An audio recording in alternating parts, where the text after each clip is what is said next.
हम लोग आवृत्ति करेंगे श्रीमद् भागवतम के 10वें स्कंध के 20वें अध्याय का 32 नंबर का श्लोक। 10, 20, 32। ओम नमो भगवते वासुदेवाय। ओम नमो भगवते वासुदेवाय। ओम नमो भगवते वासुदेवाय। ओम नमो भगवते वासुदेवाय। ओम नमो भगवते वासुदेवाय। ओम नमो भगवते वासुदेवाय। एवं एवं निवसतः निवसतो तस्मिन् तस्मिन् रामकेशवयोः रामकेशवयोः ब्रजे ब्रजे शरत् शरत् समभवत् समभवत् व्यभ्रा व्यभ्रा स्वच्छ स्वच्छ अम्बु अम्बु अपरुषा अपरुषा अनिला। अनिला। एवं निवसतोस्तस्मिन् एवं निवसतो तस्मिन् रामकेशवयोर्ब्रजे रामकेशवयोर्ब्रजे शरत् समभवद् व्यभ्रा शरत् समभवद् व्यभ्रा स्वच्छाम्ब परुषा नीला। स्वच्छाम्ब परुषा नीला।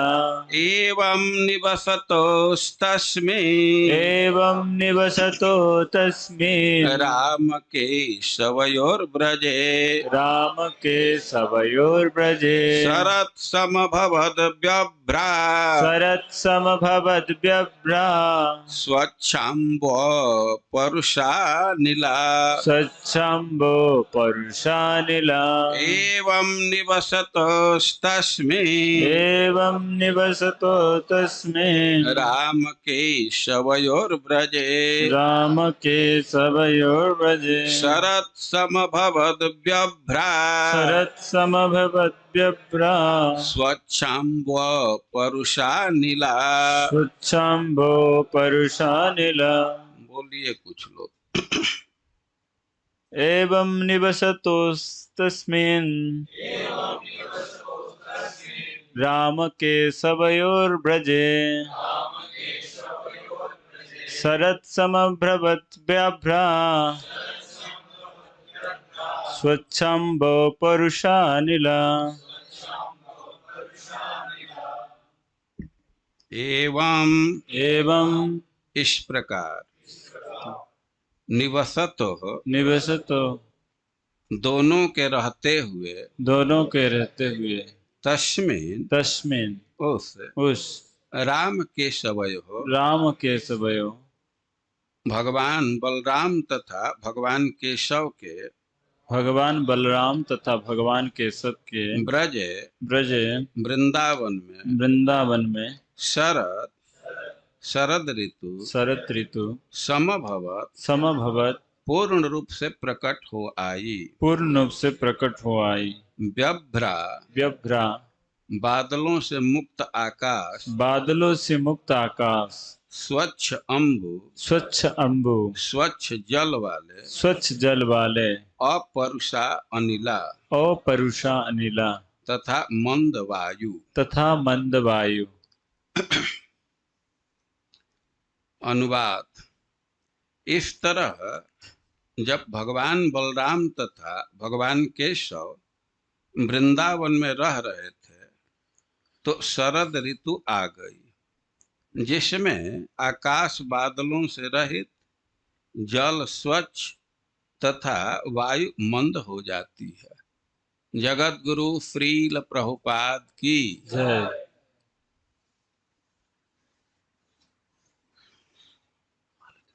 हम लोग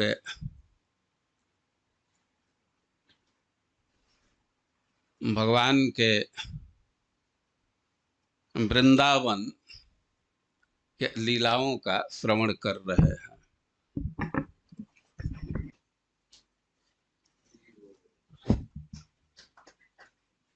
वृंदावन की विशेषता है कि सर्वकाल सुखावह।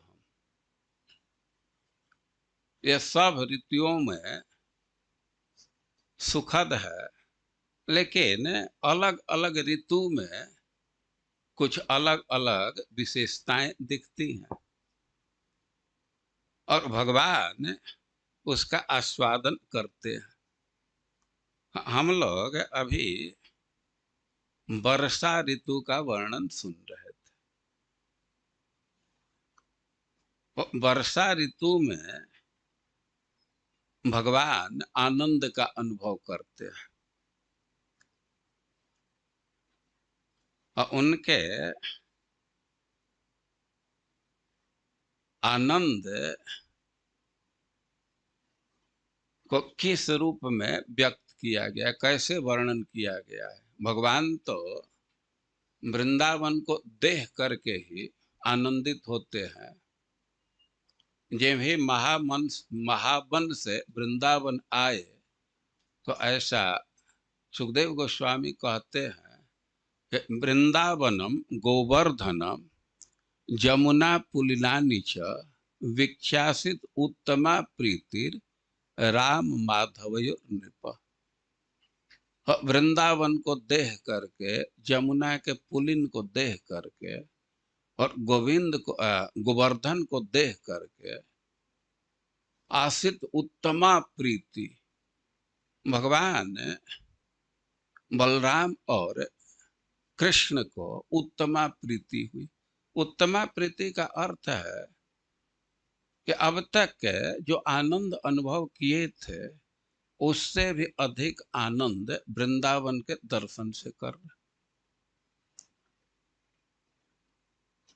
और कौन व्यक्ति आनंद अनुभव कर रहा है? राम केशव। राम का अर्थ है जो सबके चित्त को अपने में रमा लेता है।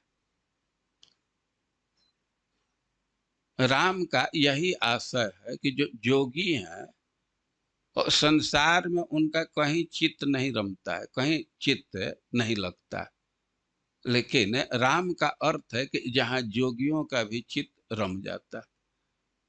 तो सबके जो चित्त को रमाने वाले हैं वो वृंदावन के दर्शन में रम जाते हैं। और माधव का अर्थ है कि लक्ष्मी के पति, सब प्रकार के संपदा से युक्त है, लेकिन वृंदावन का दर्शन करके, जमुना का पुलिन का दर्शन करके, गोवर्धन का दर्शन करके भी अति प्रसन्न हो रहे। वे क्यों भगवान प्रसन्न हो रहे? और यमुना जी के पुलिन को देख रहे हैं तो तत्काल में यही अनुभव कर रहे हैं कि नाच करने के लिए बहुत अच्छा जगह। यहाँ इतना बड़ा क्षेत्र है कि कई गोपियों के साथ नाच सकते हैं, इसीलिए आनंद अनुभव कर रहे हैं। गिरिराज जी का दर्शन कर रहे हैं तो देख रहे हैं कि गुफा है, इसमें तो हम लोग छिप छिप करके खेल सकते हैं।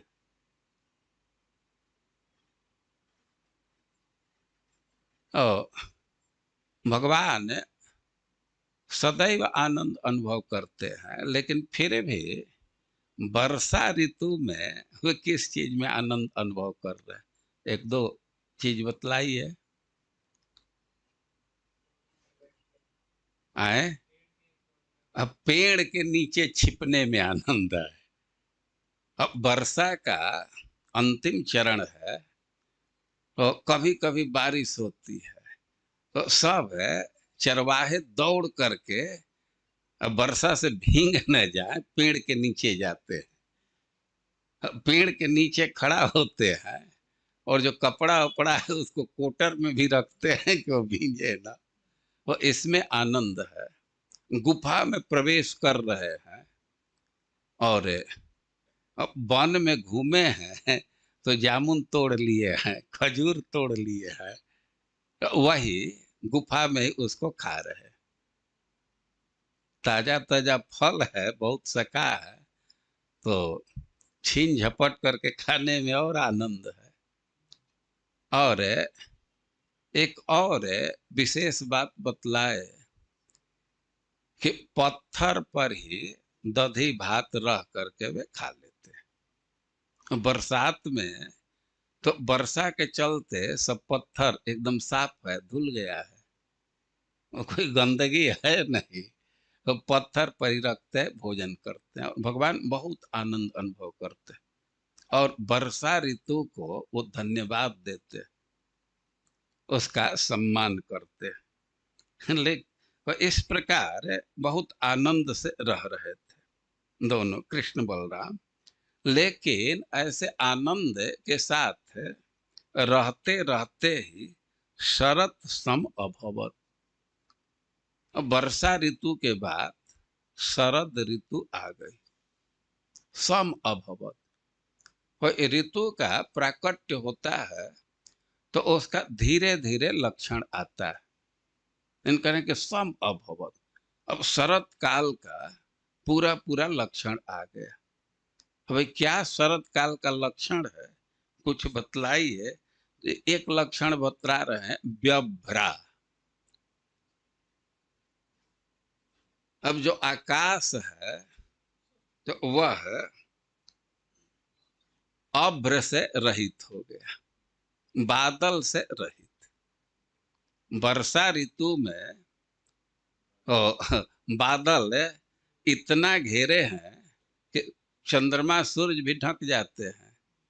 लेकिन अब शरद ऋतु आ गया तो आकाश में बादल नहीं है, और स्वच्छ अम्बु, पानी बिल्कुल स्वच्छ हो गया। वर्षा ऋतु में तो नदी का पानी, सरोवर का पानी सब ढिबरी हो जाता है, मटमैला हो जाता है। लेकिन शरद का प्रभाव है कि पानी बिल्कुल स्वच्छ और अपरुषा नीला। अब बहुत तेज से आंधी तूफान नहीं आ रहा है। वर्षा में तो कभी कभी बहुत तेज हवा चलती है, अब करें कि अपरुषा नीला, हवा मंद गति को हो गई, हवा शीतल है और धीरे धीरे चल रही, सुखद लग रहा है। तो शरद का प्रारंभ हो गया। अब शरद का क्या प्रभाव आ रहा है, इसका वर्णन कर रहे हैं कि शरदा नीरजोत्पत्त्या नीराणि प्रकृतिम ययो। शरदा, शरद काल के कारण, शरद काल से, और शरद की एक विशेषता बतला रहे हैं कि नीरजोत्पत्त्या, नीरज कहते हैं कमल को, और शरद काल में कमल बहुत खिलता है, सुंदर कमल खिलता है। और शरद काल का प्रभाव आ रहा है कि कमल खिल रहे हैं खूब सुंदर सुंदर, और नीराणी प्रकृतिम यजौ, जो जल है तो अपने स्वभाव को प्राप्त हो गया। वे जल का अपना स्वभाव है कि वह स्वच्छ रहता है, शीतल रहता है, स्वाद से युक्त है। ये जो गंदगी आ गई, ये आगंतुक चीज है, ये उपाधि है, ये जल का स्वरूप नहीं है। तो कह रहे हैं कि प्रकृतिम ये जो अपने स्वाभाविक स्थिति में आ गया। अब इस बात को समझाने के लिए, स्पष्ट करने के लिए एक उदाहरण दे रहे हैं। क्या है उदाहरण? भ्रष्टा नाम व चेतांसी पुनर्योग निसेवया, या यथा यथा योग निसेवया, पाठभेद भी है। अरे हैं कि भ्रष्टा नाम व चेतांसी, पहले कोई योग कर रहा है, कोई भी योग, अष्टांग योग या भक्ति योग, दोनों योग है।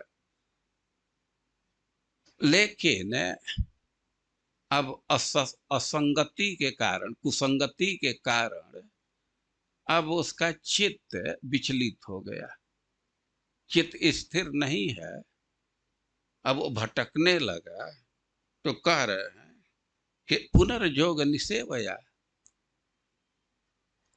योग का वो आचरण कर रहा है, योग का अनुशीलन कर रहा है, तो स्वाभाविक ही उसका मन स्थिर हो गया, शुद्ध है।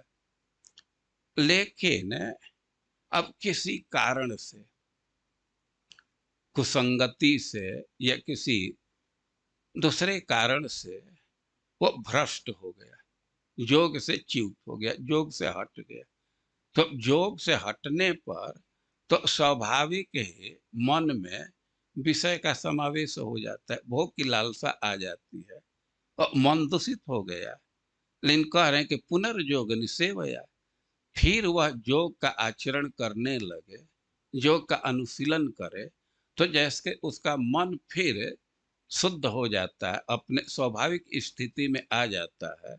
तो वैसे ही शरद के आगमन से जल अपने स्वाभाविक स्थिति में आ गया। और सुखदेव गोस्वामी तो ऐसे वर्णन कर रहे हैं कि ये सब तथ्य बिल्कुल स्थापित है। अब जल के शुद्धि को दिखाने के लिए शरद का प्रभाव वर्णन कर रहे हैं, उसको समझाने के लिए योग का प्रभाव वर्णन कर। लेकिन हम लोगों को तो यह स्थिति है कि जल कैसे शुद्ध होता है उसको देख करके योग के प्रभाव को कुछ समझ रहे हैं।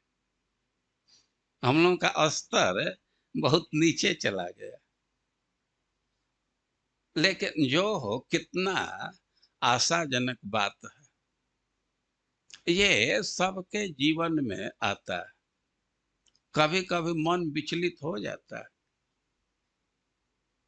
कभी कभी बहुत सारे भक्त हैं कि भक्ति में लगे हैं, बहुत आनंद का अनुभव करते हैं, लेकिन कुछ ऐसी परिस्थिति आ जाती है कि अब वे एकदम विचलित हो जाते हैं। खास करके स्त्रियों के साथ ऐसा बहुत होता है। कोई लड़की है, माता पिता भक्त हैं, तो वहां रहती है, तो भक्ति खूब अच्छा से करती है, ठाकुर जी की सेवा करती है, कीर्तन में भाग लेती है, भोग लगाती है, कितना आनंद अनुभव करती है। और तब तक विवाह हो गया मांसाहारी के साथ।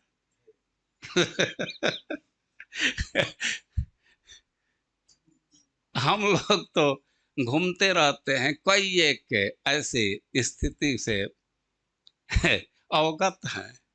अब तो कठिनाई हो जाती है। मैं यहाँ वृंदावन में दो स्त्रियों के विषय में जाना है। एक दिन मैं मंदिर में आ रहा था, तो दर्शन करके एक स्त्री निकली और रो रही थी।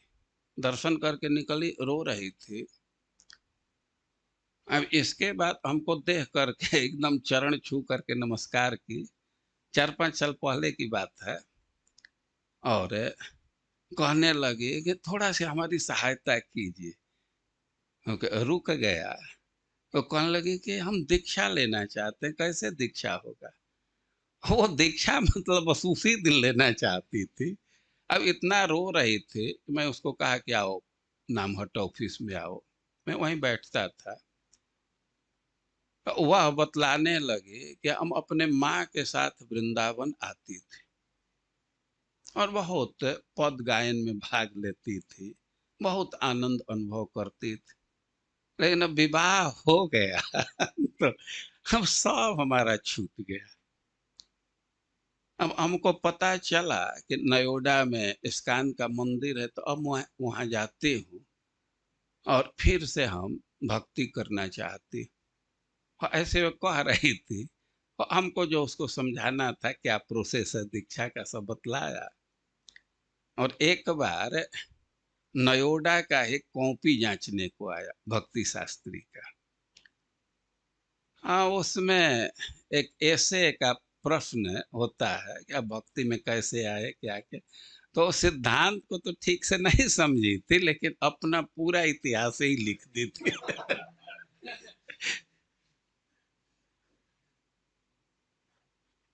तो एकदम पूरा इतिहास लिख दी थी कि विवाह के पहले किसी अपने सखी के साथ वो खूब भक्ति करती थी, लेकिन अब विवाह हो गया, पति अमेरिका चले गए, तो एकदम अमेरिका के कल्चर में वो ढल गए। और फिर संयोग से वो भक्ति शास्त्री की स्टूडेंट थे, मंदिर में आती थी। तो हम यह कह रहे हैं कि मन में बहुत भारी संकोच हो जाता है, दुख भर जाता है। लेकिन ये बहुत आशा की बात कह रहे हैं कि नदी का पानी है, सरोवर का पानी है, वो बरसात के दिन में एकदम मटमैला, लेकिन शरद ऋतु आ गया और कुछ करना नहीं है। शरद ऋतु के आगमन से ही नीराणी प्रकृति में, जो बहुवचन में बोल रहा है, चाहे वो सरोवर का पानी हो, नदी का पानी हो, तालाब का पानी हो, सब पानी स्वच्छ अपने समझ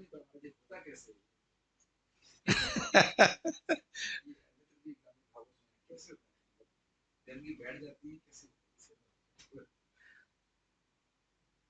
शरद के प्रभाव से होता है। काल का यही प्रभाव है ना, काल बहुत प्रबल है ना। काल किसी के अधीन नहीं है, अपना प्रभाव दिखा देता है। तो नीराणी प्रकृति में ये जो वो जल अपने स्वभाव में हो जाता है, फिर शुद्ध हो जाता है। और कह रहे हैं कि भ्रष्टा नाम वो चेतन से, कोई योग का आचरण कर रहा है और डिविएट हो गया, विचलित हो गया, तो उसका चित्त अशुद्ध हो जाता है, खान पान भी बिगड़ जाता है। लेकिन पुनर्योग निसेवया, अब फिर से वे योग का आचरण करता है, श्रवण कीर्तन प्रारंभ कर देता है, भक्तों का संग करता है, तो उसका मन फिर शुद्ध हो जाता है। तो वैसे ही शरद के आगमन से जल शुद्ध हो गया। काल बहुत शक्तिशाली है, और यही तो काल के शक्ति का हम दर्शन कर सकते हैं। अब तो कुछ लोग हो सकता है कि जानते हो, जैसे शुभ कृष्ण प्रश्न कर रहे हैं कि जल कैसे शुद्ध हो जाता है, क्या इसमें बात है? तो जल की ही बात है। अब जो बहुत बायोलॉजी के एक्सपर्ट होंगे तो शायद सब एक्सप्लेनेशन कर दें, नहीं तो काल का प्रभाव देखते हैं ना। एक समय चेहरा कितना खिला रहता है, वो कितना सिकुड़ जाता है। बाल एकदम काला काला है, सफेद हो जाता है, पालिश मारते रह जाओ, अब काला तो नहीं कर पाते हैं, बल्कि पालिश मारने से और वो खराब लगने लगता है। कभी कभी सफेद बाल को पालिश मार करके काला कर देते, एकदम पक्का काला कर देते हैं, लेकिन तब तक नीचे से सफेद निकलने लगता है। तो ऊपर तो काला है और जड़ फिर सफेद दिखने लगता है। तो शुभ कृष्ण प्रश्न कर रहे हैं कि कैसे पानी शुद्ध हो जाता है। लगता है कि और सब चीज जान गए हैं, बाल कैसे काला हो जाता है, सफेद हो जाता है, आदमी कैसे बूढ़ा हो जाता है, भात बासी हो जाता है, सब काल का ही प्रभाव है ना। तो लगता है कि और सब चीजें जान गए हैं, केवल एक चीज नहीं समझ में आ रहा है कि पानी कैसे शुद्ध हो जाता है।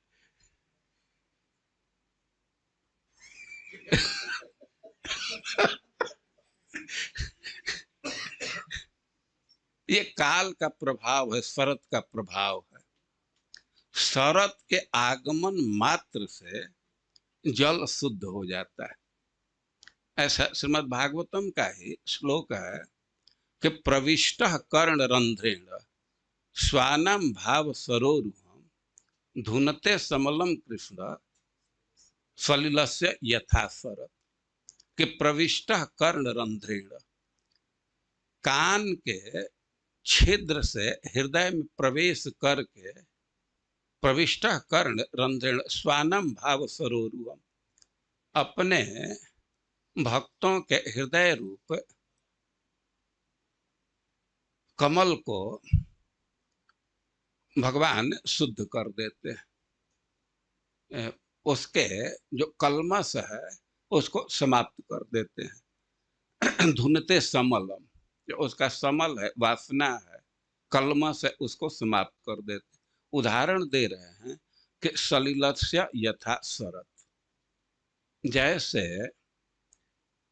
सलिल का, जल का शरत कलमश दूर कर देता है। और देखिए, ये भक्ति की एक विशेषता है। जल को शुद्ध करने के लिए दूसरे भी साधन है। अब पढ़ाया जाता है कि नहीं, हम लोग स्कूल में थे तो उस समय जल शुद्ध करने के लिए कई एक विधि। एक तो जल को केवल स्थिर रख दीजिए तो उसी से शुद्ध हो जाता है। नदी से जल लाते हैं, घड़ा में रख देते हैं और कुछ देर रह गया तो जल शुद्ध हो जाता है। जल शुद्ध तो जरूर होता है, लेकिन उसमें हाथ डाल दीजिए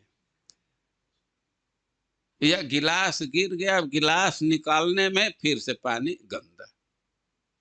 देखते हैं ना, वो शुद्ध किए हैं लेकिन वो टेम्परेरी शुद्ध हुआ, अस्थाई शुद्धता नहीं है, वो दूषित हो जाता है। लेकिन अब शरत काल का आगमन हो गया तो हम लोग तो प्रैक्टिकल अनुभव किए हैं। फिर गंगा जी का पानी एकदम मटमैला है, लेकिन शरद ऋतु आ गया तो शुद्ध हो गया। और शुद्ध हो गया तो लड़के वो छत के ऊपर से कूद रहे हैं, पेड़ के ऊपर से कूद रहे हैं, इकट्ठे 10-20 लड़के कूद रहे हैं। लेकिन अब ऐसा नहीं है कि हिलने से पानी गंदा हो जाएगा। तो दूसरा जो योग है, दूसरे जो साधन है, वे उससे भी मन कुछ शुद्ध होता है, लेकिन विषय के संयोग होते ही वे चंचल हो जाएगा। लेकिन अब भगवान हृदय में आ गए, प्रवेश कर गए कान के रास्ता से। ये ध्यान रखना चाहिए, भगवान तो पहले से है परमात्मा रूप से, और उस रूप में रहने से हृदय नहीं शुद्ध होता है। जब कान से प्रवेश करेंगे तब एकदम उसको शुद्ध कर देते हैं। तो सलिलस्य यथा शरत, शरत काल का उदाहरण दे करके एक तरह से स्पष्ट कर रहे हैं कि वे आत्यांतिक रूप से शुद्ध कर देते हैं। जो अष्टांग योग है, यह ज्ञान योग है, तो बहुत दबा करके मन को थोड़ा शुद्ध करते हैं, स्थिर करते हैं, लेकिन विषय के संयोग होते ही चंचल हो जाता है। लेकिन भगवान हृदय में प्रविष्ट कर गए तो अब वह चंचल होने वाला नहीं है। तो भक्ति में निराशा का स्थान नहीं। अब किसी कारण से, संस्कारवश या कुसंगति से मन विचलित हो गया, लेकिन फिर से श्रवण कीर्तन प्रारंभ कर देंगे, मन फिर अपने स्थिति में, स्वाभाविक स्थिति में आ जाएगा। और यहाँ पर एक तरह से उपादेय शिक्षा दे रहे, उपादेय उदाहरण दे रहे हैं कि भक्ति का आचरण करना चाहिए, इससे मन शुद्ध हो जाता है। अब आगे शरद ऋतु का वर्णन कर रहे हैं। बहुत महत्वपूर्ण श्लोक है, हमारे दृष्टि में तो सब महत्वपूर्ण है। मैं प्रथम बार जब गुरु महाराज के मुख से सुना था, सरदा निर्जोत्पत्त्या, बहुत दिन तक इसी पर चिंतन चलता रहा। अब 34 नंबर का श्लोक आप लोग पीछे से बोलिए। व्योम्नो व्योम्नो भ्रमभूत सावल्यम, व्योम्नो भ्रमभूत सावल्यम, भुवः पंकमपामलम, भुवः पंकमपामलम, शरज्जहाराश्रमिणाम् शरज्जहाराश्रमिणाम् कृष्णे भक्तिर्यथा शुभम् कृष्णे भक्तिर्यथा शुभम् व्योम्नो ब्रह्मभूतसावल्यम् व्योम्नो ब्रह्मभूत सावल्यम् भुवः पङ्कमपाम्बलम् भुवः पङ्कमपाम्बलम् शरज्जहाराश्रमिणाम् शरज्जहाराश्रमिणाम् कृष्णे भक्तिर्यथा शुभम् कृष्णैर्भक्ति यथा शुभम्। कह रहे हैं कि शरद जहार, शरद ऋतु हरण कर लिया। क्या क्या हरण किया कि व्योमनः अभ्रम, आकाश के बादल का हरण कर लिया। वर्षा ऋतु में तो आकाश में बादल छाए थे, तो आकाश के बादल को समाप्त कर दिया, उसका हरण कर लिया। और भूत सावल्यम, वर्षा ऋतु में कई एक प्राणी बहुत घिर करके रहते थे, एक साथ जुट करके रहते थे। कि वर्षा ऋतु है, भींजने का भय है, इसलिए कई एक लोग एक ही घर में रहते हैं। या पशु हैं तो वे भी वर्षा से बचने के लिए एक जगह ही जुट जाते हैं।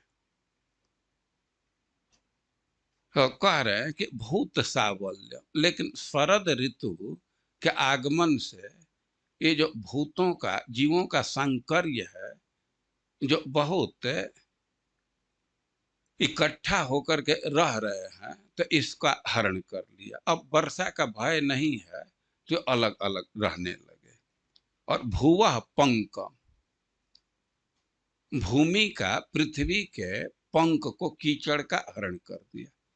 वर्षा ऋतु में तो सब जगह कीचड़ था भूमि पर, पृथ्वी पर, लेकिन उसका हरण कर लिया। और अपामलम, और जल का गंदगी हरण कर लिया। तो शरद ऋतु चार चीज का हरण कर रहा है। क्या क्या? आकाश का बादल, और जीवों के संकीर्ण को, संकीर्णता को, और भूमि के पंख को, और जल के मलिनता को, मल को। और उदाहरण दे रहे हैं कि कैसे शरद ऋतु ये चारों के गंदगी को, चारों के कठिनाई का हरण कर लिया। जैसे आश्रमिणाम कृष्णेर भक्ति यथा शुभम, जैसे कृष्ण भक्ति, भगवान में भक्ति है, तो आश्रमियों का, अशुभ का हरण कर लेता है। कितने आश्रम हैं? चार। वो बहुवचन में कह रहे हैं कि कृष्ण का भक्ति जैसे चारों आश्रम के अशुभ का हरण कर लेता है, और वैसे ही शरद ऋतु आकाश के बादल का हरण कर लिया, जीवों के संकीर्णता का हरण कर लिया, पृथ्वी के पंख का हरण कर लिया, और जल के मल का हरण कर लिया, जल के गंदगी का हरण कर लिया। तो यह बात तो समझ में आ रही है कि भाई शरद ऋतु आया तो वर्षा नहीं हो रही है, हवा के प्रभाव से और प्रकाश से, सूर्य के ताप से जो पंख है सूख जाता है, समाप्त हो जाता है। और पानी का गंदगी भी समाप्त हो जाता है, वो स्वच्छ हो जाता है। और जीव भी इधर उधर खुल करके बैठने लगते हैं, रहने लगते हैं। और आकाश का बादल भी समाप्त हो जाता है। लेकिन अब तो समझाने के लिए उदाहरण दे रहे हैं कि जैसे कृष्ण भक्ति चारों आश्रमों के अशुभ का नाश कर देता है। तो अब उस बात से तो कठिन स्थापित चीज ही लग रहा है। हम लोग तो यहाँ समझने का प्रयास करेंगे कि आश्रम का क्या अशुभ है। 4 आश्रम है, और आश्रम का अर्थ ही होता है जहाँ परिश्रम है। यद्यपि ये आश्रम का व्यवस्था इसलिए दिया गया है कि इसमें खूब श्रम करना है। किस लिए? कृष्ण प्राप्ति के लिए, मुक्ति के लिए। मुक्ति के लिए खूब श्रम करने के लिए जो व्यवस्था दी गई है तो उसको आश्रम कहते हैं। लेकिन अब तात्कालिक अर्थ करें, आपातिक अर्थ करें, तो आश्रम मतलब जहाँ बहुत श्रम है, जहाँ बहुत कठिनाई है, तो उसको आश्रम कहेंगे। और भाई क्या क्या अशुभ है, क्या कठिनाई है आश्रम में? तो 4 आश्रम है, तो पहले ब्रह्मचारी आश्रम का विचार करें। प्रथम आश्रम है ब्रह्मचर्य आश्रम। तो ब्रह्मचारी को बहुत परिश्रम करना पड़ता है, बहुत कठिनाई है। वे क्या कठिनाई है कि उनको गुरुकुल में रहना होता है। अब गुरुकुल में रह रहे हैं, तो गुरु जी के अधीन है, तो गुरु की सेवा करनी होगी। और कोई कोई गुरु थोड़ा अधिक प्रपंच में है, तो गाय इत्यादि भी रखे हैं तो कह देते हैं कि बेटा ले जा, थोड़ा गाय चरा। गाय चराना पड़ता है। या गाय नहीं भी चराना है तो गुरुकुल में रह रहे हैं, तो गुरुकुल का नियम है कि सायं प्रातश्चरित भक्षम गुरवे तत् निवेदयेत्। सुबह के टाइम और संध्या के टाइम दोनों टाइम भिक्षा के लिए जाना। अरे पहले सुबह होते ही पहले तो अब कहीं झरना से जा करके पानी लाना होगा।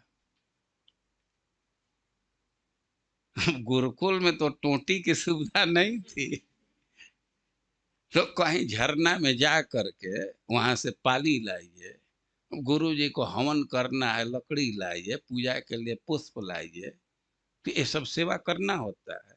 और इसके बाद इसके अतिरिक्त रोज का नियम है कि दोनों टाइम जा करके भिक्षा मांग लाइए।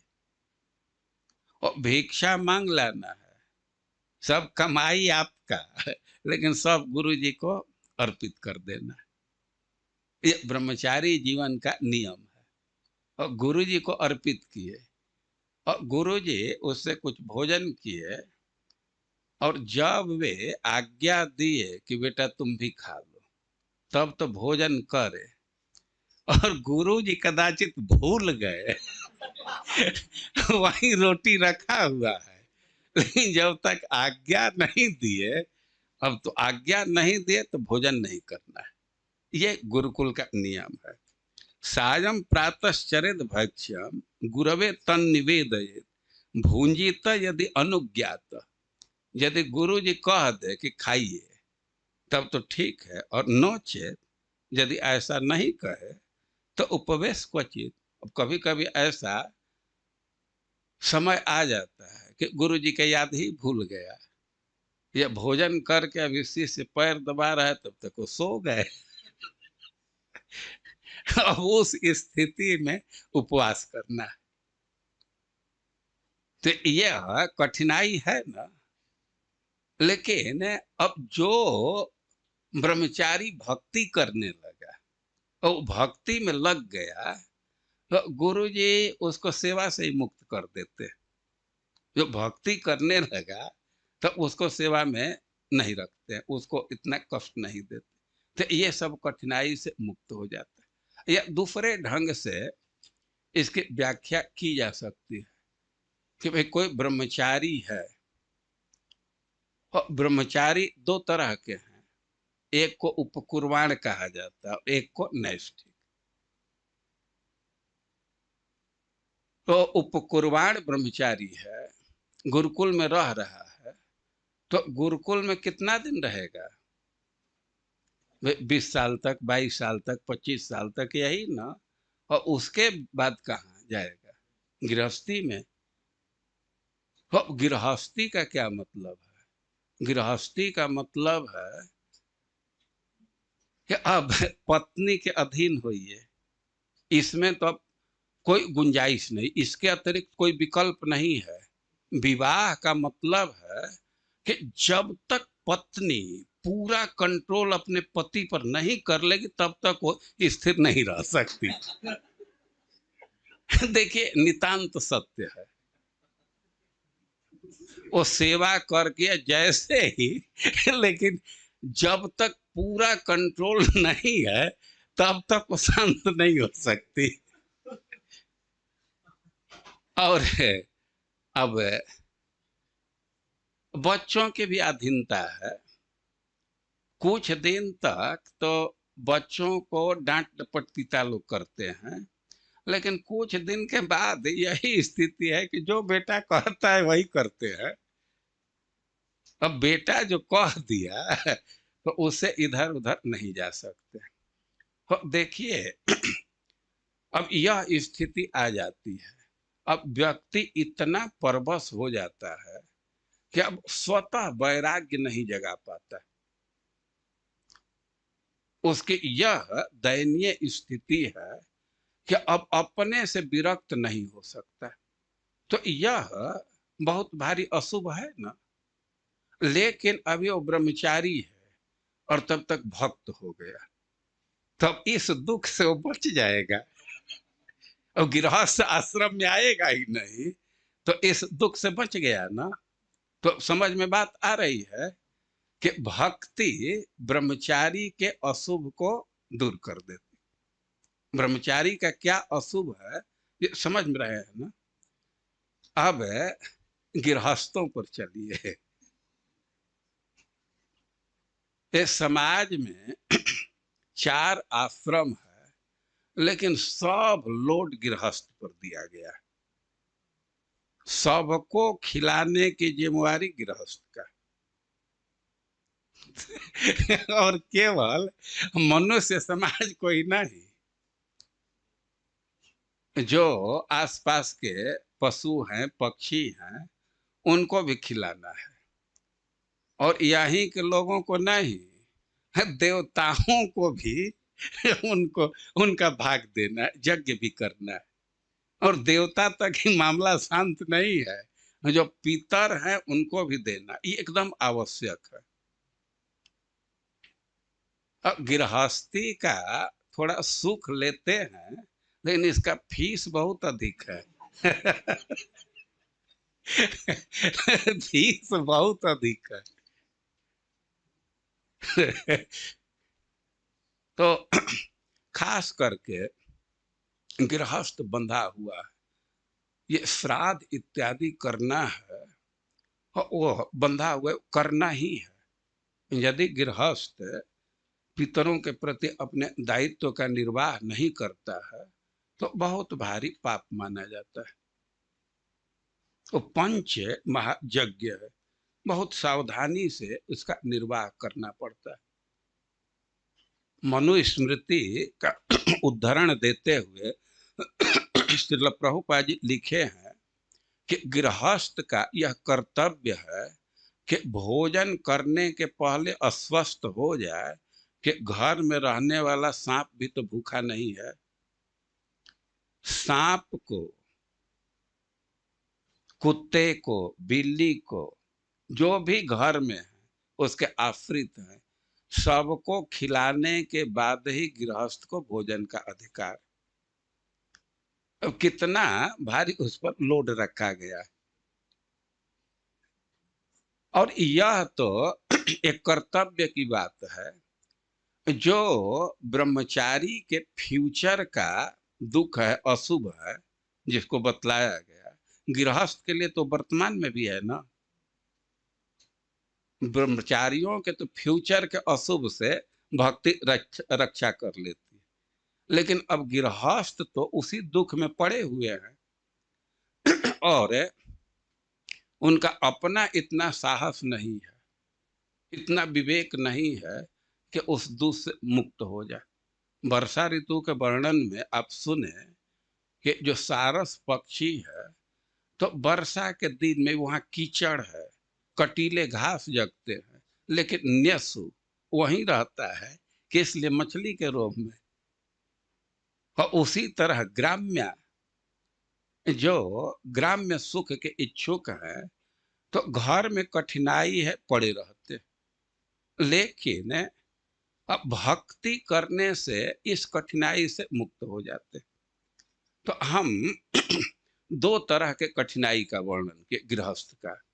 एक तो उसके बहुत भारी जिम्मेवारी निर्धारित की गई, देवताओं के प्रति कर्तव्य है, पितरों के प्रति कर्तव्य है, मनुष्य के प्रति कर्तव्य है, ऋषि के प्रति कर्तव्य है, बहुत बहुत कर्तव्य है।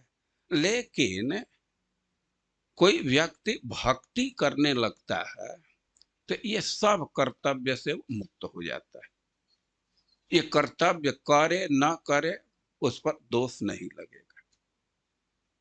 और श्रीमद् भागवतम में एकादश स्कंद में एक श्लोक है कि देवर्षि भूताप्त नृणाम पितृणाम न किंकरो नाय ऋणिम च राज। यानी कि देवता, ऋषि, भूत अपने संबंधी मनुष्य या पितरगण को ऋणी नहीं है। कौन व्यक्ति ऋणी नहीं है? सर्वात्मना या शरणम शरण्यम गतो मुकुंदम परिहृत्य कर्तम। जो सर्वात्मना सब प्रकार से परिहृत, सर्वात्मना शरणम गतः, सब प्रकार से भगवान मुकुंद के शरण को प्राप्त हो गया। परिहृत्य कर्तव्य, जो उसका कर्तव्य है उसको छोड़ करके भी और पूरा पूरा सर्वात्मना सब तरह से भगवान का शरण ले लिया, जो शरण लेने लायक है, तो वह किसी का ऋणी नहीं है। तो इस तरह से भक्ति करने से गृहस्थ का भी अशुभ समाप्त हो जाता है, गृहस्थ का भी दुख समाप्त हो जाता है। अब एक दूसरे ढंग से दुख का निरूपण किया गया कि जो गृहस्थ हैं स्वाभाविक ही अपने पत्नी पुत्र से, पुत्र परिवार से आसक्त होते हैं और वहां कष्ट रहता है, लेकिन उससे विरत नहीं होते, उससे हटते नहीं। लेकिन भगवान के भक्ति का प्रभाव है, भक्ति का लक्षण है, भक्ति प्राप्त होने पर अब व्यक्ति अपने परिवार से थोड़ा दूर होने लगता है। तृतीय स्कंध में कपिल देव भक्ति का लक्षण बतला रहे हैं, तो उसमें एक लक्षण दे रहे हैं कि मत कृते त्यक्त कर्माण। भक्त का लक्षण है वो भक्त हो गया तो भगवान के लिए जो दूसरा कर्तव्य, भगवान के लिए संसारिक कर्तव्य का त्याग कर देता है। मत कृते त्यक्त कर्माण, मत कृते भगवान करें कि हमारे लिए वे अपने जिम्मेवारी का भी त्याग कर देता। त्यक्त स्वजन बांधवा, हमारे लिए अपने संबंधियों का बंधुओं का भी वो त्याग कर देता है। और भक्ति करने से विषय के प्रति अभिरुचि कम हो जाती है, पुत्र परिवार के प्रति अभिरुचि कम हो जाती है, तो इस बंधन से, इस लोड से, इस कष्ट से मुक्त हो जाता है। और कुछ है बात समझ में आ रही है कि गृहस्थों के दुख को कैसे दूर करता है भक्ति, कृष्ण भक्ति। और अब वानप्रस्थी पर विचार कीजिए। वानप्रस्थियों का नियम तो और कठिन है। वानप्रस्थी के लिए कहा गया है कि न कृष्ण पश्चिम अस्निया, जहां हल चल गया, जोत करके, खेत जोत करके और कोई चीज उत्पन्न किया जा रहा है तो उसका तो आहार ही नहीं करना, उसको नहीं खाना।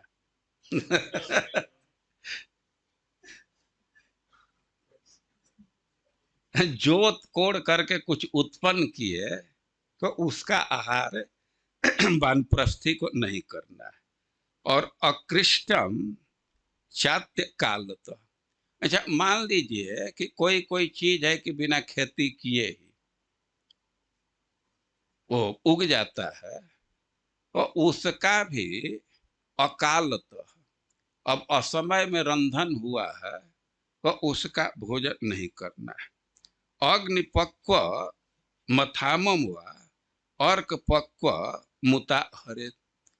और बहुत चीज ऐसा है कि आग पर पका दिया तो उसको वानप्रस्थी को नहीं खाना है, और कच्चा भी नहीं खाना है। ये बंधन उस पर दोनों तरफ से है। ऐसा नहीं है कि चना है तो कचरी कबार करके खा ले। कचरी जानते हैं, अभी पौधा हरा रहता है तभी कबार करके खाते हैं, नहीं कि ना, वैसे ना, कच्चा नहीं, और आग पर के पका करके भी नहीं। तब कैसे? तो अर्क पक्व मुताहर, केवल सूर्य के प्रकाश से जो पक रहा है उसी को खाना है। ये वानप्रस्थियों के लिए नियम है। और अब ये तो भोजन के विषय में नियम, आवास के विषय में क्या नियम है कि अग्न्यर्थम में व शरणम उटजम वाद्रिकंदरम। वे अग्निहोत्र करना है, हवन करना है, उसके लिए आग चाहिए। तो आग के लिए कुटिया बना सकते हैं, कुटिया का विधान है, लेकिन आग के सुरक्षा के लिए। भाई कुटिया नहीं रहने से तो वर्षा होने से तो आग बुझ जाएगी, तो आग तो जलते रहना चाहिए। तो आग के लिए कुटिया या गुफा का आश्रय ले सकते हैं। पर्वत का गुफा है वह, या कुटिया घास की कुटिया, पर्ण कुटी, लेकिन आग के लिए, अपने शरीर के लिए नहीं। आग उसमें रख सकते हैं। और श्रेयत ही में वायु अग्नि वर्षा अर्क आत्मन स्वयं, और खुद तो उसको ठंडा सहना चाहिए। जनवरी में भी वो हिम में ही, उसका आवरण नहीं। ऐसा नहीं कि रह रहे हैं तो थोड़ा प्लास्टिक डाल दें, कम से कम बच जाए, ये भी नहीं, प्लास्टिक भी नहीं। और वायु एकदम खुले जगह में, सर नहीं कि अब थोड़ा सा ऐसा जगह चुन लें कि एक तरफ से थोड़ा दीवार का आड़ है, हवा से बच जाए ना, ऐसा नहीं करना है। और अग्नि और वर्षा, अर्क, चाहे वह सूर्य का ताप हो, वर्षा हो रहा हो, वो उसी में रहना है। उससे रक्षा करने का कोई उपाय नहीं। और ये दाढ़ी तो बनाना ही नहीं है, बाल नहीं बनाना है। अब दूसरे बाल तो काटने का तो कोई प्रश्न ही नहीं है। तो दाढ़ी बाल मूछ तो ऐसे ही रहेगा। अब शरीर पर कुछ गंदगी बैठ गया, पसीना के चलते कुछ गंदगी जम जाता है ना, तो उसको भी अब सिकड़ा से रगड़ करके या कपड़ा से रगड़ करके दूर नहीं करना है। स्पष्ट श्रीमद् भागवतम में लिखा गया है, केसा रोम नखस्मश्रु मलानी जटिलो दधत। ओ, ये जटा इत्यादि रखना, जो शरीर का मल है, गंदगी है, उसको भी नहीं हटाना है। तो थोड़ा सा अब पसीना हो जाता है तो कितना अटपटा लगने लगता है, तुरंत आदमी साबुन से स्नान करना चाहता है। अब बाल इत्यादि में तो नियम यही है कि कान का बाल नहीं कटवाना चाहिए, लेकिन बहुत लोग अटपटा अनुभव करने लगते हैं, उसको भी काट देते हैं। हालांकि जो अभ्यास कर लेते हैं उनको कोई कठिनाई नहीं होती है। लेकिन वानप्रस्थी का नियम है कि कोई भी बाल काटना नहीं है, चाहे सिर का हो, दाढ़ी हो, कोई भी बाल काटना नहीं। और दूसरा, गंदगी भी साफ नहीं करना। तो एक भारी कष्ट है ना गंदगी को ढोना। लेकिन जो व्यक्ति दीक्षा ग्रहण कर लेता है, भक्त हो गया, तो उसके लिए यह नियम लागू नहीं होता। अब ये सब नियम से वो मुक्त हो जाएगा। तो इस प्रकार वानप्रस्थियों के कष्ट को भी भक्ति दूर कर रही है। अब थोड़ा सन्यासी पर विचार कर लीजिए। और सन्यासी भी कष्ट में रहता है। सन्यासी के लिए अपेक्षा यह है कि उसका मन बिल्कुल शुद्ध होना चाहिए, मन में वासना नहीं आनी चाहिए। तो इस स्थिति को प्राप्त करने के लिए तो वह अपने इंद्रियों को विषय से दूर रखता है। इंद्रियों को विषय से दूर रखता है, लेकिन फिर भी विषय का प्रेशर उस पर रहता है। पृथु महाराज कह रहे हैं कि भक्ति से जैसे कर्म वासना को दूर कर पाते हैं, तद्वत न रिक्त मतयो। और जो भक्ति से हीन है, भगवान के चरणों का ध्यान नहीं कर रहा है, तो उसके लिए कठिन होता है। उदाहरण दे रहे हैं कि स्रोतोगणा, जैसे कोई नदी है, उसमें धारा है, तो नदी को रोक तो जरूर देते हैं, भाई बांध बना देंगे, वो धारा रुक जाती है। लेकिन धारा रोकने से तो प्रेशर बहुत रहता है ना, और बहुत संभावना रहती है कि वो बांध टूट भी जाता है। जब तक उसको ओवरफ्लो नहीं देंगे, कनवाह नहीं देंगे, तो बांध प्राय टूट जाता है। तो सन्यासियों की यही स्थिति है, विषय से दूर रहते हैं, लेकिन वासना को पूरा पूरा समाप्त नहीं कर पाते, एकांत में रहते हैं और बहुत दिन तक इस लोड को नहीं ले पाते, तब फिर समाज में आ जाते हैं। श्रील प्रभुपाद जी लिखते हैं कि पहले तो एकदम एकांत में रहते, हिमालय में चले जाते, कुछ दिन वैसा जीवन बिताते हैं, और तब तक आकर के जोली ग्रांट में हॉस्पिटल खोलते हैं, तो क्या क्या करने लगते हैं। तो एक तो उनको इंद्रियों के निरोध में कष्ट है, और दूसरी बात यह है कि वे ब्रह्म से ऐक्य की भावना करते हैं। जो सन्यासी हैं, ये वर्णाश्रम के हिसाब से तो उनका धर्म है कि सोहम का जप करे। तो वे ब्रह्म के साथ ऐक्य का अनुभव करते हैं। लेकिन भगवान कह रहे हैं कि कैसे अक्लेश अव्यक्ता सक्त चेतस क्लेशो अधिकतर तेसा, अव्यक्ता सक्त चेतसा।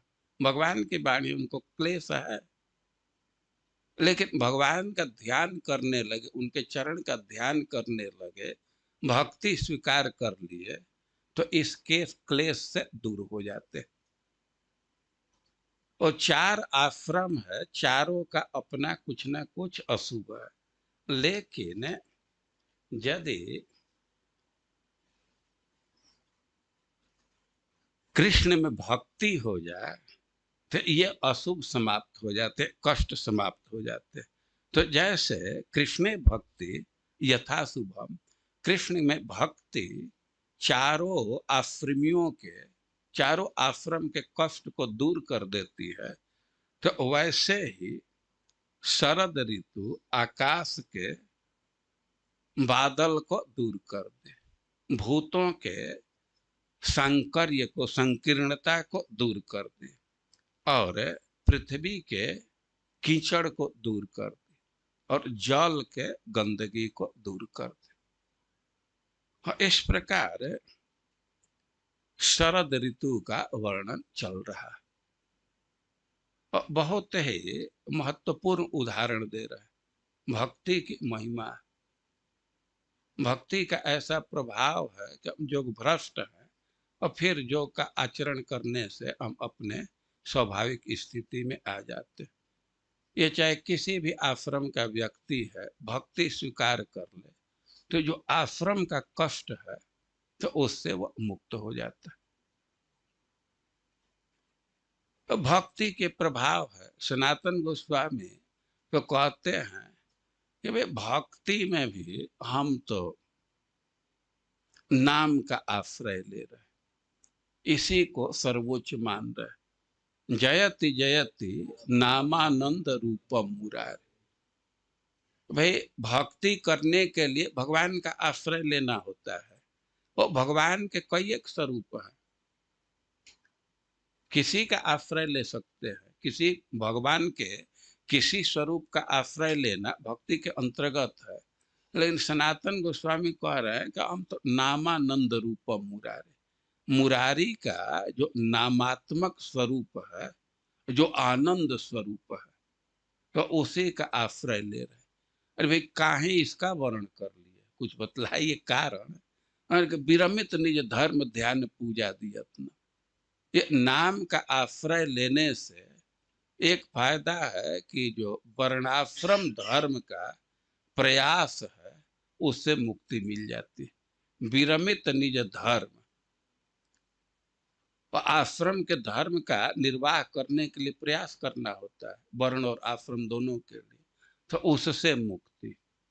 और ध्यान करने में भी, मन को एकाग्र करने में, उसमें भी परिश्रम है, उसमें भी यत्न है, तो उससे भी मुक्ति। और विरमित निज धर्म ध्यान पूजा दी। पूजा पूजा करना है तो शुद्ध सामग्री चाहिए ना भाई। पूजा का मतलब है कि दीप दिखाएंगे। अब दीप दिखाने के लिए शुद्ध घी चाहिए। अब उसके लिए प्रयास न कीजिए तो हो सकता है कि चर्बी ही कोई ला करके दे दे, तब तो ये बड़ा अनर्थ हो जाएगा ना। तो पूजा करने के लिए भी शुद्ध सामग्री जुटाने के लिए यत्न करना है। और आदि कह रहे हैं कि कथा श्रवण में भी अब भाषा का ज्ञान चाहिए।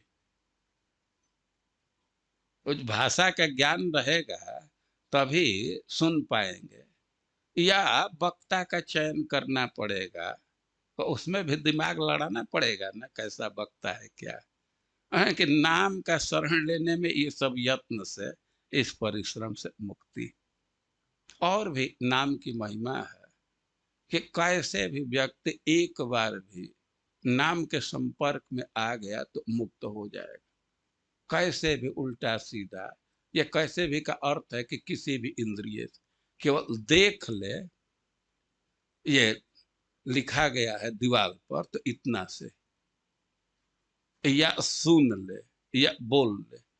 अब कोई कोई कहेगा कि भाई वो अंधा है, बहरा है, गूंगा है, तब के केवल स्पर्श कर ले, भाई वो देख नहीं सकता है, लेकिन स्पर्श की शक्ति से पहचान जाता है। हम तो देखे हैं कि जो ब्लाइंड लोग हैं, हम लोग के हॉस्टल में भी थे, और सब लोग कपड़ा डाल रहे हैं, लेकिन वो अपना कपड़ा छू करके ही निक पहचान लेते थे। अभी एक दिन मैं परिक्रमा कर रहा था तो एक अंधा व्यक्ति थे, और उनको अभी मोदी जी वाला एक नोट दिया, 100 का नोट दिया। और मैं उससे पूछा कि कितना है, तो वो 2-3 जगह टच करके बतला दिया 100 रुपया। तो स्पर्श इंद्रिय से भी केवल कोई ऐसे छू दिया तो उससे भी मुक्ति हो जाएगी। और सनातन गोस्वामी अपने लिए कह रहे हैं कि परम अमृतम, हमारे लिए तो सबसे स्वादिष्ट चीज है, और भूषणम जीवनम च में, यही हमारा जीवन है, यही आभूषण।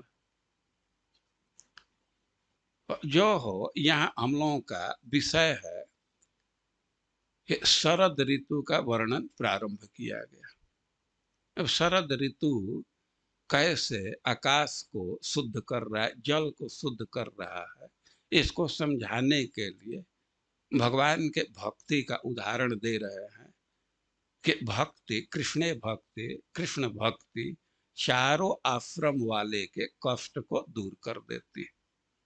और आगे और शरद ऋतु के प्रभाव का, उसके चलते वृंदावन के सौंदर्य का वर्णन किया जाएगा, उसको हम लोग आगे सुनेंगे। हरे कृष्ण। जी,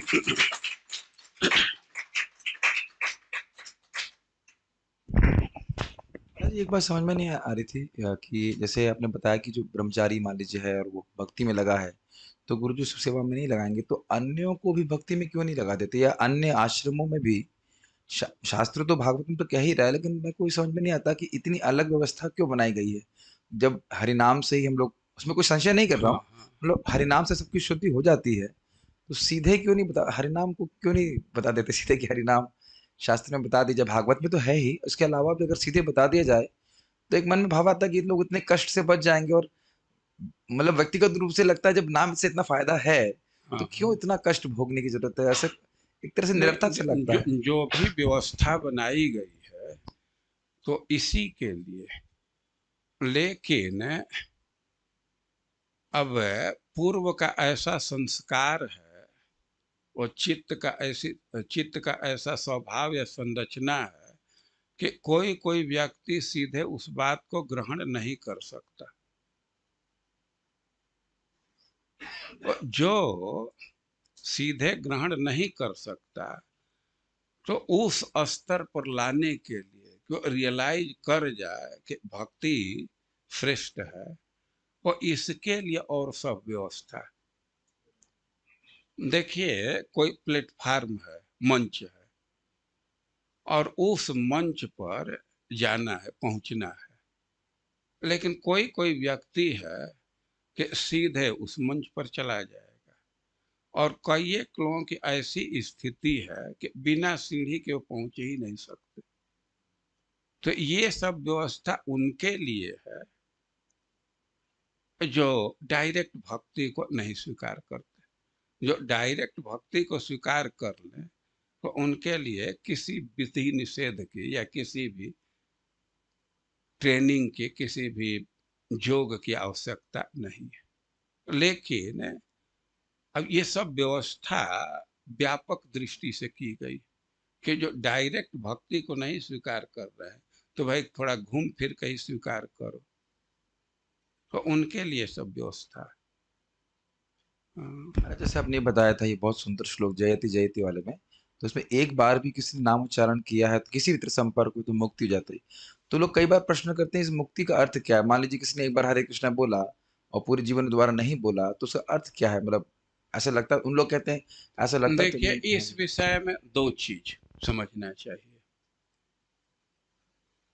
कि एक तो अभी प्रोसेस प्रारंभ हुआ, निश्चित है, तो उसको आदमी एकदम घटित जैसा ही कह देता है।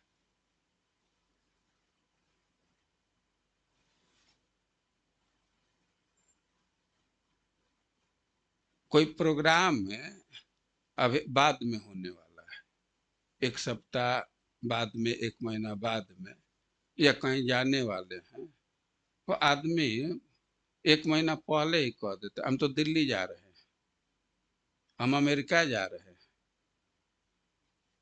तो अमेरिका जा रहे हैं उसका अर्थ यही है कि प्रोसेस चालू किए, हम एक समय में, एक आध महीना में चले जाएंगे। तो एक अर्थ में मुक्तिधाम इस अर्थ में है कि मुक्ति का प्रोसेस प्रारंभ हो जाता है। अब एक बार संपर्क में आया तो उसके प्रभाव से उसका ऐसा जीवन हो जाएगा, हो सकता है कुछ समय लगे, और इस अर्थ में, लेकिन अब समय भले लगे लेकिन उसको मुक्त होना निश्चित है, इस अर्थ में। अच्छा, दूसरी बात जो कह रहे हैं कि सब लोग क्यों नहीं मुक्त हो रहे हैं, तो देखिए, कुछ व्यक्तित्व पर भी निर्भर करता है।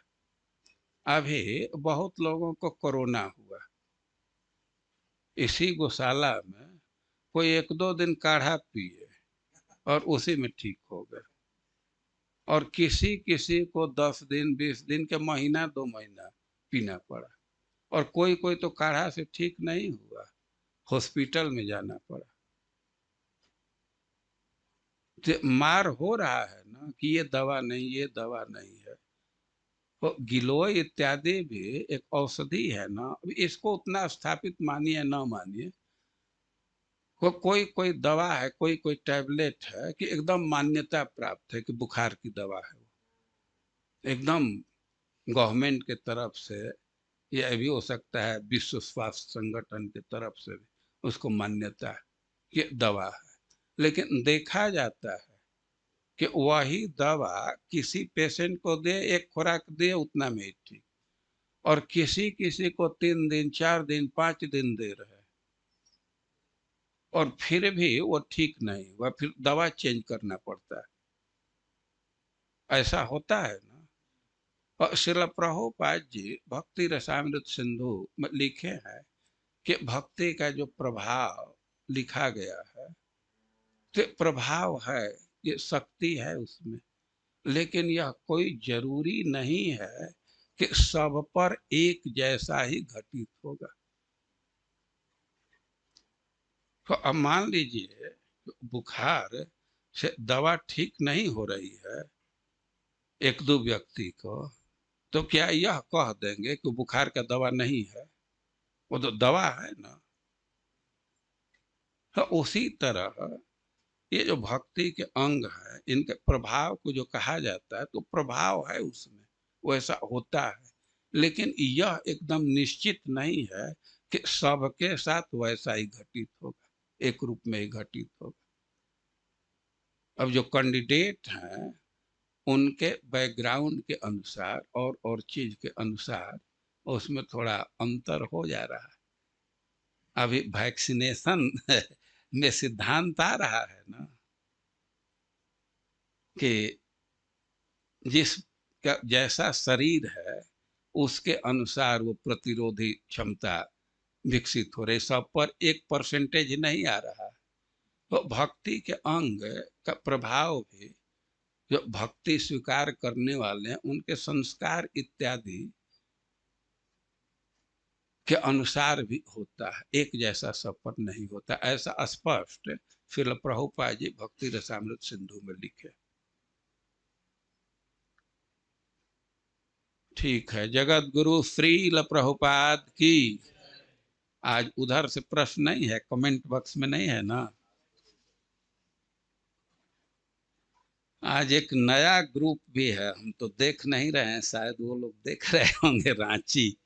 वो लोग स्पेशल क्लास करना चाहते थे लेकिन इसी में फिर ऐड हो गए, जुट गए। हम समझते हैं कि